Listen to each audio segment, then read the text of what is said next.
Hi, welcome to Crankin Out Crafts. My name's JFlo, and this week we have something really exciting for you.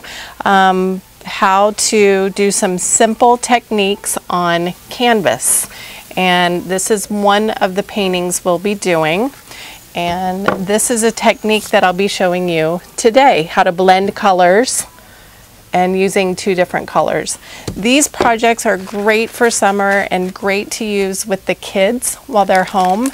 The paints that we'll be using today are non-toxic acrylic paints, and we also have canvas available at our store, so you could buy several. Choose a couple colors that you want to use. I've chosen the green and yellow for today. I feel like they're really summery, and you can have the entire family do little paintings on canvases. So to get started, I'm going to show you how to do this technique today, blending two colors. And let's see. Okay, here's a canvas that's ready.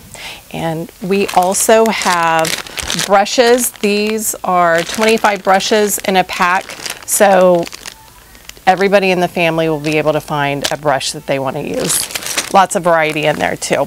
Okay, so I'm going to take a little bit of the yellow and just pour maybe a quarter size of yellow onto my board, and then a quarter size of green in the opposite corner. You can use a palette if you want. I have a tendency to try not to, I like it just a little bit of cleanup, so I do everything straight on my canvas. Here I'm taking my paintbrush, and this is maybe a 1-inch flat paintbrush, and I'm going in a back and forth motion, pushing the paint around.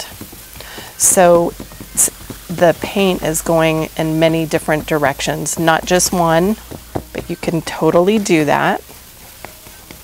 Back and forth. Also going to make sure that I get the sides of my canvas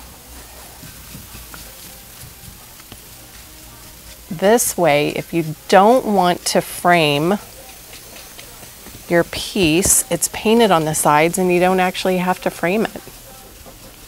So okay, pushing that yellow all the way around in different directions.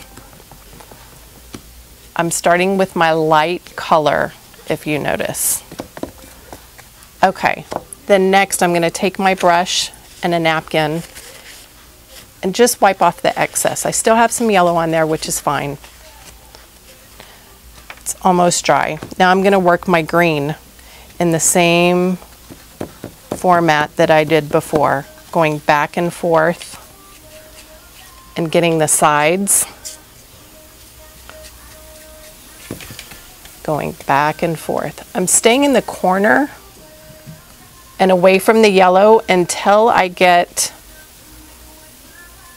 closer to it. Does that make sense?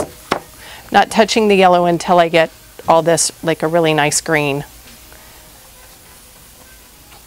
Okay, now it's almost matching the yellow, and I've got way too much green on my brush. So I'm going to take my brush and slide the excess green off, and now work my way into the yellow.